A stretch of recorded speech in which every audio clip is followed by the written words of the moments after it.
परीक्षा 26 और 27 नवंबर को बीएसएससी के कैलेंडर के अनुसार आयोजित होनी है। बीएसएससी ने सिर्फ एक बार 2 महीने पहले नोटिस जारी किया था, जिसमें उन्होंने कहा था कि 26-27 नवंबर को पीटी परीक्षा होगी। एक कैलेंडर जारी किया गया था इस बहाली से संबंधित, लेकिन उसके बाद बीएसएससी ने कोई भी सूचना, कोई भी नोटिस नहीं दिया इस एग्जाम के बारे में।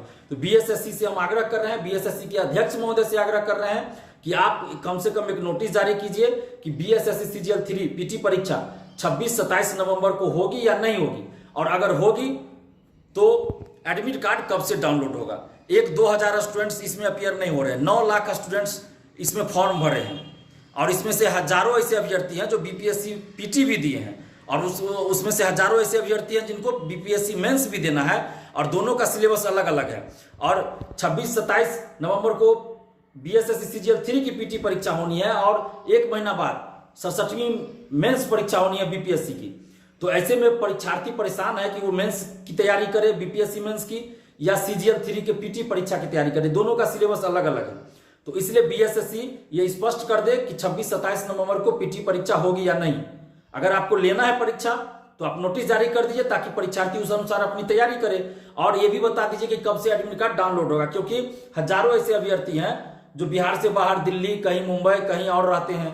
हजारों ऐसे अभ्यर्थी हैं जो जॉब में हैं, उनको छुट्टी लेके आना पड़ेगा, और जो बाहर है उनको रिजर्वेशन करा के भी आना पड़ता है। तो इसलिए आप कम से कम 20-25 दिन पहले आपको एडमिट कार्ड तो आपको दे देना चाहिए ना। 20-25 दिन पहले तो एडमिट कार्ड आपको दे देना चाहिए, ताकि पता चल जाए किसका सेंटर कहाँ है, उस अनुसार अपना तैयारी करे, रिजर्वेशन कराए, जैसे जाना हो व्यवस्था करे। लेकिन आप अभी तक ये कंफर्म नहीं कर रहे हैं कि 26-27 को पीटी परीक्षा होगी या नहीं।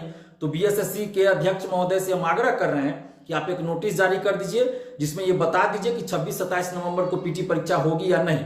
और अगर आप परीक्षा ले रहे हैं तो एडमिट कार्ड जल्द से जल्द आप जारी कीजिए, ताकि परीक्षार्थियों को परेशानी ना हो। और इसके साथ ही इस परीक्षा में पूरी तरह से पारदर्शिता लाई जानी चाहिए, क्योंकि बीएसएससी सीजीएल 1 और सीजीएल 2 में बड़े व्यापक पैमाने पे धांधली हुई थी।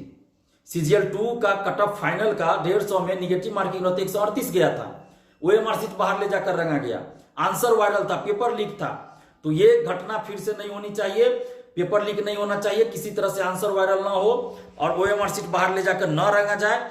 इसके लिए पूरी पारदर्शिता के साथ इस बहाली को पूरा कीजिए, और पारदर्शिता लाने के लिए हम 7 डिमांड आपके सामने रख रहे हैं, बीएसएससी के सामने 7 मांग रख रहे हैं, जिसमें पहला मांग हमारा है ओएमआर सीट की कार्बन कॉपी और क्वेश्चन बुकलेट परीक्षार्थियों को परीक्षा समाप्ति बाद दिया जाए। दूसरा डिमांड हमारा है आंसर की जारी हो, और रिजल्ट प्रकाशन के साथ ही कट ऑफ और सभी परीक्षार्थियों का मार्क्स बताया जाए। हमारा तीसरा डिमांड है कि 67वीं बीपीएससी पीटी पुनर्परीक्षा की तरह क्वेश्चन बुकलेट पर क्यूआर कोड हो, हर एक पेज पर क्वेश्चन बुकलेट नंबर दिया जाए। हमारा चौथा डिमांड है सभी सेंटर पर जैमर लगा हो, हर एक रूम में हर एक परीक्षार्थी का वीडियोग्राफी हो, और बायोमेट्रिक अटेंडेंस लिया जाए, ताकि अगर किसी के बदला में कोई और बैठा हो, स्कॉलर बैठा हो, तो मेंस में वो पकड़ा जाए। अगर मेंस में भी नहीं पकड़ा गया तो जब काउंसलिंग होगा उस समय वो पकड़ा जाए। तो इसलिए बायोमेट्रिक अटेंडेंस हर परीक्षार्थी का होना चाहिए, हर हाल में होना चाहिए। हमारा 5वां डिमांड है मोबाइल, ब्लूटूथ या इस तरह का कोई भी उपकरण किसी भी परिस्थिति में किसी भी अभ्यर्थी के पास एग्जाम हॉल में न रहे, इसकी व्यवस्था बीएसएससी हर सेंटर पर करे। हमारा 6ठा डिमांड है कि पीटी का सेंटर गृह जिला में न दिया जाए और न ही बहुत दूर दिया जाए, बल्कि पीटी का सेंटर गृह जिला के अगल बगल जिला में दिया जाए, यानी गृह जिला के आसपास में दिया जाए, ताकि परीक्षार्थियों को परीक्षा देने के लिए आने जाने में कोई परेशानी ना हो।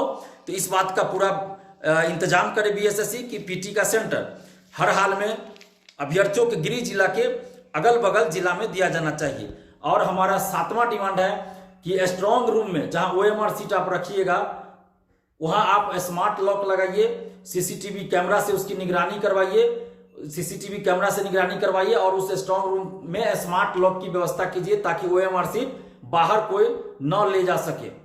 बाद में जैसे होता है कि ओएमआर सीट बाहर ले जाकर रंगा जाता है, तो ऐसी बात नहीं होनी चाहिए, इसलिए स्मार्ट लॉक की भी व्यवस्था आप कीजिए।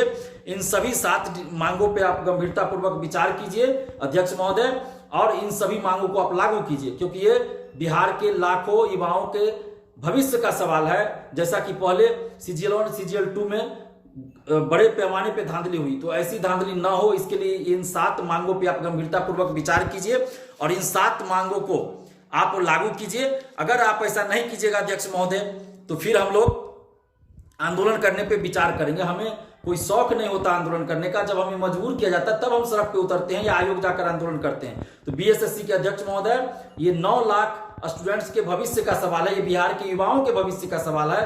तो इसलिए इस बहाली में किसी भी तरह की कोई गड़बड़ी नहीं होनी चाहिए, धांधली नहीं होनी चाहिए और पूरी पारदर्शिता लाई जानी चाहिए। इसलिए इन 7 मांगों पे आप गंभीरता पूर्वक विचार करके इन मांगों को लागू कीजिए। अगर इन मांगों को लागू नहीं करते हैं तो फिर हम लोग आंदोलन करेंगे। और जितने भी अभ्यर्थी हैं सबसे आग्रह कर रहे हैं कि आप लोग पढ़ाई अपना जारी रखिए, और जब तक कोई ऑफिशियल नोटिस नहीं आता है तो 26-27 नवंबर को परीक्षा होगी, यही मान के आप तैयारी कीजिए और पारदर्शिता के लिए भी आवाज